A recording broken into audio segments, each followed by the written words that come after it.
था वो। हाय, मैं हूं अली खान और आज हम बात करने वाले हैं आपके सामने एक ऐसी मूवी के ऊपर जो हमारे जीवन से कुछ ना कुछ कनेक्शन रखती है, रिलेशन रखती है। हो सकता है शायद ये बात सुन के आपको समझ में आ गया होगा कि मैं किस मूवी के बारे में बात करने वाला हूँ, जो हमारे जीवन से रिलेशन रखती है, हमारे जीवन में कुछ ना कुछ उसका प्रभाव पड़ा है, जो हमारा बहुत मतलब जीवन उसके आधार पर ही चलता है। तो कहने का मतलब ये है कि आज मैं फिर एक बार से मैं आपको वही शब्द दोहराने वाला हूँ। मैं आपका समय बिल्कुल भी ख़राब करने वाला नहीं हूँ और मैं आ जाता हूँ सीधे मुद्दे पर। तो आज हम जिस मूवी के बारे में बात करने वाले हैं, उस मूवी का नाम है जवान। जी हाँ, जवान। आपको अब पता चल गया होगा कि मैं किस मूवी के बारे में बात करने वाला हूँ। जवान मूवी की पूरी डिटेल आप तक इस वीडियो में पहुंचाने वाला हूं, तो इस वीडियो को कहीं छोड़कर जाइएगा नहीं, क्योंकि वीडियो बहुत ही इंफॉर्मेटिव होने वाली है। मैं वीडियो के फिल्म की छोटी से छोटी और बड़ी से बड़ी जानकारी आप तक इसी वीडियो के माध्यम से पहुंचाने की कोशिश करूंगा। अगर आपको लगता है ये वीडियो इन्फॉर्मेशन की है तो आप मेरे इस चैनल को सब्सक्राइब कर सकते हैं। बेल आइकन के घंटे को ज़रूर प्रेस कर लीजिएगा ताकि आने वाली हर इन्फॉर्मेशन वीडियो आप तक पहुंच जाए सबसे पहले और आप हमारे यूट्यूब फैमिली मेम्बर बन जाए। तो हम बिल्कुल आपका समय गंवाएं, हम शुरू करते हैं। जवान मूवी जो 2023 में 7 दिसंबर को रिलीज़ हुई थी, हम इसी के ऊपर बात करने वाले हैं।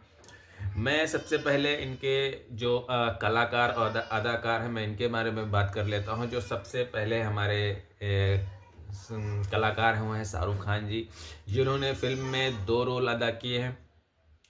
और उसके बाद में है जो कलाकार दीपिका पादुकोण और एक साउथ की हीरोइन भी हैं, तो उनका नाम, जी हाँ, जो दूसरी अदाकारा है उनका नाम है नयनतारा।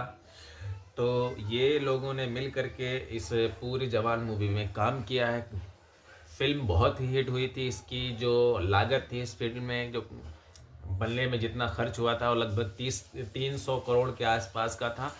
और ये मूवी जब पर्दे पर दिखाई गई तो इसने जो कमाई की है तो लगभग 1100 करोड़ रुपए के ऊपर तक की कमाई, ये पूरी हिट मूवी रही है।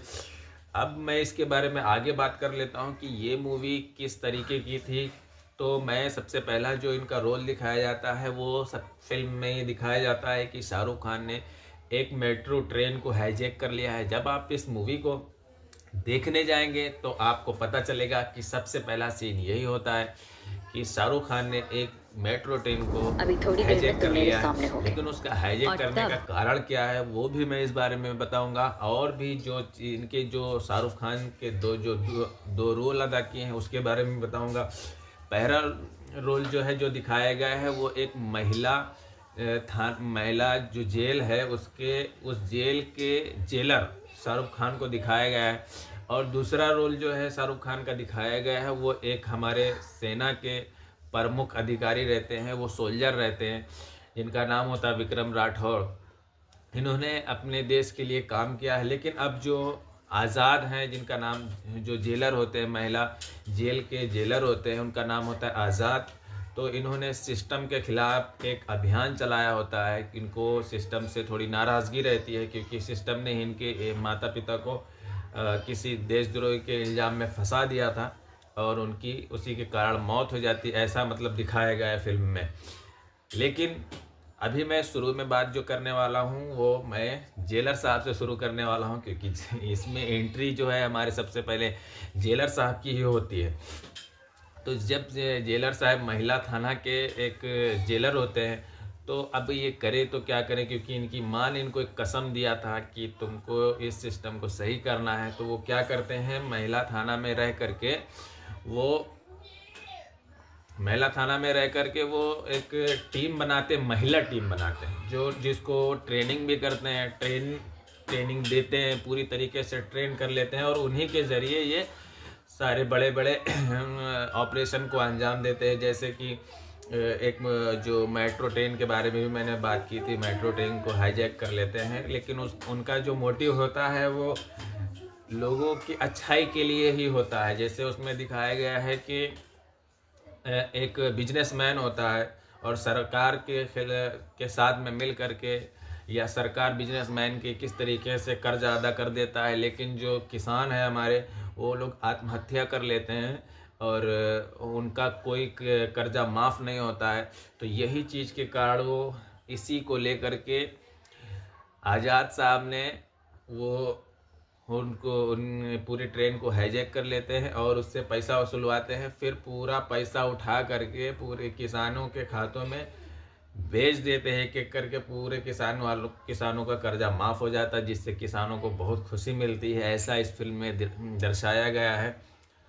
तो अभी इसकी पूरी डिटेल और भी थोड़ी मैं देने वाला हूँ। जो आगे का जो दूसरा रोल है शाहरुख खान का, वो होता है एक सोल्जर के रूप में। वो अपने देश के लिए काम करते हैं, लेकिन जब उनको एक मिशन पे भेजा जाता है तो एक बिजनेसमैन होता है जो हम देश के लिए मिलिट्री के लिए वो गन्स वेपन आर्म सप्लाई करता है। वो उसमें थोड़ा सा डुप्लीकेट रहता है या कुछ भी, जैसे उसमें कुछ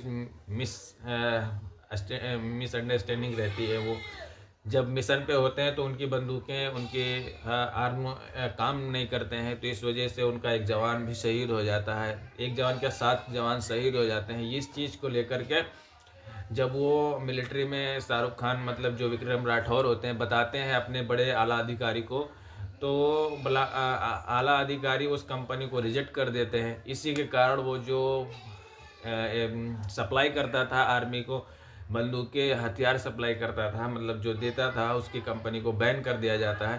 तो इसी के गुस्से के कारण वो जाके सोल्जर विक्रम राठौर को गोली मार देता है, उसके परिवार वालों को भी मार देता है। जैसे उनकी बीवी होती है दीपिका पादुकोण, उनको भी मार देता है।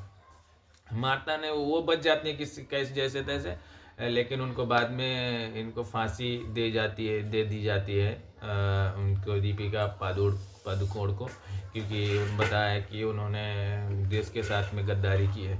इस वजह से उनको भी फांसी दे जाती है। मरते मरते वो दीपिका पादुकोण जो विक्रम राठौर की वाइफ होती हैं, वो अपने बेटे आज़ाद से कह जाती हैं, बेटा तुमको इस सिस्टम को सही करना है, ठीक करना है। वो वादा कर ले लेती हैं उससे। इसीलिए जब उनका बेटा बड़ा हो जाता है तो वो यही एक नौकरी कर लेता है जेलर की। फिर उसके बाद में उसी जेल के अंदर से कुछ महिला को चुनता है और उसके बाद में उसकी एक टीम बनाता है, फिर उनको ट्रेनिंग देता है। फिर धीरे धीरे करके एक एक जो क्रिमिनल्स हैं जो घोटाले करते हैं देश के बारे में, उनको एक एक करके टारगेट करता है और उनसे उनका पैसा निकाल करके सीधा पब्लिक के पास पहुंचाता है। मेन बात इसमें सबसे यह दिखाई गई है कि आज का जो हमारा देश में जो हमारे चल रहा है वो यही है, बिल्कुल सही है। क्योंकि जो बड़े बड़े बिजनेसमैन हैं, बैंक उनका कर्जा यूँ झटके में हज़ारों करोड़ों माफ़ कर देते हैं, लेकिन जो हमारे ये तमाम किसान हैं और भी जो काम करने वाले हैं, इनका कर्जा माफ़ नहीं होता, जिसके कारण ये लोग आत्महत्या कर लेते हैं। तो मेरी इस वीडियो के माध्यम से रिक्वेस्ट है सरकार से कि सबसे पहले किसानों का कर्जा माफ़ होना चाहिए, क्योंकि इन्हीं के ज़रिए, चाहे वो हज़ारों करोड़ के बिल्डर हों, चाहे कोई बड़े कंपनी के मालिक हो, अन्य जो है इन्हीं के ज़रिए, इन्हीं की मेहनत से उन तक पहुंचता है। तो सबसे पहले इनका ख्याल रखा जाए ताकि हमारा देश और भी आगे तरक्की करता रहे। फिर मिलेंगे किसी नेक्स्ट वीडियो में, तब तक के लिए आदाब, सत श्री अकाल, जय हिंद।